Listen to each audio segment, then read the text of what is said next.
မနက်မိုးလင်းလို့မျက်လုံးဖွင့်ကြည့်လိုက်တဲ့အချိန်မှာကိုယ်ခန္ဓာကိုယ်ကလက်တညောင်းလောက်ပဲရှိတော့မယ်ဆိုရင်ဘာဆက်လုပ်မလဲဒီဦးလေးကြီးကတော့ကန်ဆိုးစွာနဲ့ပဲလူကောင်တဲသွားပြီးတဲ့နောက်ငါးခန်တွေကိုအရင်ဆုံးပြုတ်ကျသွားခဲ့ပါတယ်ပုံမှန်ဆိုရင်တော့တေးငယ်တဲ့ရွှေငါးလီကအခုအချိန်မှာတော့ဝေလငါးကြီးတကောင်လိုသူ့ရှေ့မှာမမကြီးရပ်နေပါတယ်ကန်ကောင်းတာတစ်ခုကဒီငါးကသူ့ကိုအစာလို့မထင်ပဲရံမပြုတ်ခဲ့ပါဘူး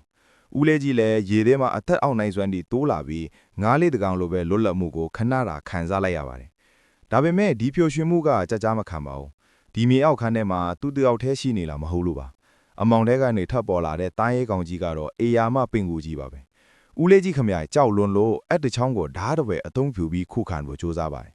ဒါပေမဲ့လူကောင်သာသေးတော်တာပင်ကူညက်အမြန်နှုံးကိုတော့သူဘလို့မှမရှင်နိုင်ပါဘူးတားကောင်ထိခါနီဆဲဆဲမှာတသားတုတ်တချောင်းညံကန်ကောင်းထောက်မစားနာရိုက်လွတ်လိုက်နိုင်လို့သာအသက်ဘေးကတီးတီးလေးလွတ်သွားခဲ့တာပါအဲ့ဒီညကစပြီးသူသဘောပေါက်သွားတယ်ဒီနေရာမှာအသက်ရှင်ခြင်းရင်သူတန်မာမတ်ဖြစ်မယ်ဆိုတာကိုပေါ့ညဘက်အေးတန်ကိုကာကွယ်ဖို့မိချစ်ဆန်တစ်ချောင်းကိုမီးဘုံကြီးတစ်ဖွဲမီးမွေးပြီးခွန်အားယူတယ်နေ့တိုင်းငါးကန်ပေါင်ပေါ်မှာဒိုက်ထိုးတယ်ပြီးတယ်ခုံတယ် Rocky Balboa လိုမျိုးတကိုယ်တော်လိကျင်ကိုင်းတွေလုတ်ပြီးကြန့်ခိုင်အောင်တိဆောက်တယ်တလားလောက်ကြာတဲ့အခါမှာတော့သူ့ခန္ဓာကိုယ်ကအငင်ကိုက်ထပ်ပိုးတွက်လက်လာခဲ့ပါပြီဒီနေ့မှာတော့မြေအောက်ခန်းတငါးပွင့်လာပြီးလူတစ်ယောက်ဝင်လာတယ်ဦးလေးကြီးဝမ်းသာအားနဲ့အော်ခေါ်လိုက်ပေမဲ့သူ့အတန်ကဖျေးဝေးတကောင်အတန်းလောက်ပဲရှိနေတာပါလူဘီလူကြီးရဲ့ခြေတန်းဒီကငလေလုတ်သလိုတုံခါနေတော့သူကြောက်လန့်ပြီးပုံနေလိုက်ရပါတယ်လူသားတွေစီကအကူအညီမရနိုင်မှန်းသိသွားတော့ကိုအားကိုပြီးထွက်ပြေးကိုဆုံးဖြတ်လိုက်တယ်နေရန်အပေါ်ဘက်မှာအလင်းရောင်ဝင်းနဲ့အပေါက်တစ်ပေါက်ကိုသူတွေ့လိုက်တယ်အဲ့ဒီနေရာကိုရောက်ဖို့အတွက်မိုင်ပေါင်းများစွာမြင့်မားနဲ့တောင်ကမ်းမကြီးကိုလက်ပလာနဲ့တဲ့ရတယ်လို့မျိုးနေရန်တွေကိုတွေ့တဲ့ရပါတယ်တလလောက်လိချင်းထားတဲ့ခုနာတွေကြောင့်သာမောပန်းမှုကိုကြန့်ခံပြီးအပေါ်ကိုဆက်တက်နိုင်ခဲ့တာပါနောက်ဆုံးမှာတော့အပေါက်ဝအနားကိုရောက်လာခဲ့ပါပြီ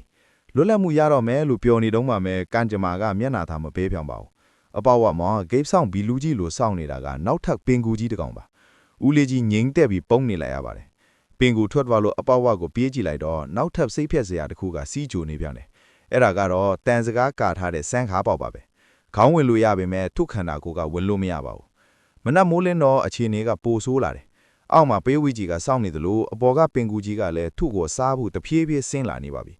တင်မထူးနေမထူးအခြေအနေမှာစံခါပေါက်ထဲကိုအတင်းတိုးဝင်လိုက်တဲ့အခါမှာတော့ထူးဆန်းတဲ့အဖြစ်ဖြစ်သွားတာသူ့ခန္ဓာကိုယ်ကနောက်တစ်ကြိမ်ထက်ပြီးကျုံသွားတာမှာမြေအောက်ခန်းထဲကနေလွတ်မြောက်လာခဲ့ပါပြီဒါပေမဲ့မျက်ခမ်းပြင်ထဲကိုရောက်သွားတဲ့အခါမှာတော့သူထင်မှတ်ထားတဲ့အန်ဒီအေတွေကစောင့်ကြိုနေတယ်ဒီအပြင်လောကကြီးကမြေအောက်ခန်းထက်အပေါင်းများစွာပိုကြောက်ဖို့ကောင်းလို့ပါ